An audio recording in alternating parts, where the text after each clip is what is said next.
Hello friends, आज हम लोग देखने वाले हैं केमोथेरेपी ऑफ एंटीबायोटिक्स का सल्फोनामाइड्स के बारे में। मैकेनिज्म ऑफ एक्शन, तो जो हम लोग का जो ड्रग्स होते हैं वो कैसे काम करते हैं। तो सबसे पहले जानते हैं कि जो माइक्रो ऑर्गेनिज्म होता है वो डेवलप कैसे होता है।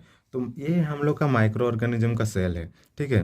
तो इसका एक जो इसका अंदर एक प्रिकर्सर होता है जिसको कि हम लोग बोलते हैं पाबा। ठीक है। ये जो पाबा होता है, ये जो ड्रग्स है उस सबको भूल जाओ, ये हम लोग बाद में देखेंगे। पहले देखेंगे ये जो हम लोग का माइक्रो ऑर्गेनिज्म कैसे डेवलप होता है। और जो हम लोग को माइक्रो ऑर्गेनिज्म को डेवलप होने के लिए चाहिए फोलिक एसिड, हम लोग को भी चाहिए, माइक्रो ऑर्गेनिज्म को भी चाहिए। तो माइक्रो ऑर्गेनिज्म का भी डेवलप के लिए हम लोग को चाहिए फोलिक एसिड। तो ये जो पावा है हम लोग का फोलिक एसिड सिंथेटेज की मदद से हम लोग का डाईहाइड्रोफोलिक एसिड में कन्वर्ट होता है। और ये डाईहाइड्रोफोलिक एसिड हम लोग का डाईहाइड्रोफोलेट रिडक्टेज, ये जो एंजाइम होता है इसका मदद से ये हम लोग का टेट्राहाइड्रोफोलिक एसिड में कन्वर्ट होता है। और ये हम लोग का आगे जाके फॉर्म करता है amino acid synthetase, purine, pyrimidine, जो कि हम लोग का जो माइक्रो ऑर्गेनिज्म का ग्रोथ रेप्लिकेशन उसके लिए बहुत ज़्यादा ज़रूरत होता है। तो जब हम लोग एक ड्रग्स खाए सल्फोनामाइड का, मान लो सल्फोमिथोक्साजोल खाए, तो वो जाके क्या करेगा ना, जो हम लोग का पावा से हम लोग का कन्वर्ट हो रहा था डाईहाइड्रोफोलिक एसिड, किसके मदद से हो रहा था ना, फोलिक एसिड सिंथेटेज। तो ये एंजाइम जो होता है उसको इनहिबिट करेगा।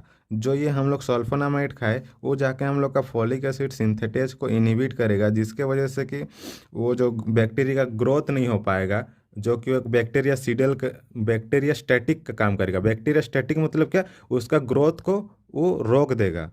ठीक है, स्टॉप कर देगा। और एक होता है हम लोग का बैक्टीरिया सीडल, जिसका मतलब है कि बैक्टीरिया को किल करना। बैक्टीरिया सीडल का मतलब होता है किल। ठीक है। और बैक्टीरिया स्टैटिक का मतलब होता है बैक्टीरिया का ग्रोथ को इनहिबिट करना या फिर स्टॉप करना। देन हम लोग आगे, जो जब हम लोग का ये कन्वर्ट होता है तो एक हम लोग ड्रग्स देते हैं ट्राइमेथोप्रिन। ठीक है। ये जाके हम लोग का डाईहाइड्रोफोलेट रिडक्टेज को इनहिबिट करता है, जिसकी वजह से कि डाईहाइड्रोफोलिक एसिड टेट्राहाइड्रोफोलिक एसिड में कन्वर्ट हो नहीं पाता है। और ये जो हम लोग का देख रहे हो आप लोग सल्फामिथोक्साजोल और ट्राइमेथोप्रिन, ये क्या है ना, एक ड्रग्स का कॉम्बिनेशन में आता है जिसको बोलते हैं हम लोग कोट्रीमोक्साजोल। ठीक है। और ये जो कोट्रीमोक्साजोल होता है हम लोग का ये 5:1 रेशियो। 5:1 का मतलब है कि जो फाइव फाइव पार्ट है वो होगा हम लोग का सल्फोमिथोक्साजोल और 1 पार्ट होगा हम लोग का ट्राइमेथोप्रिन का। ये दोनों का जब कॉम्बिनेशन होगा तो बनेगा हम लोग का कोट्रीमोक्साजोल। ठीक है।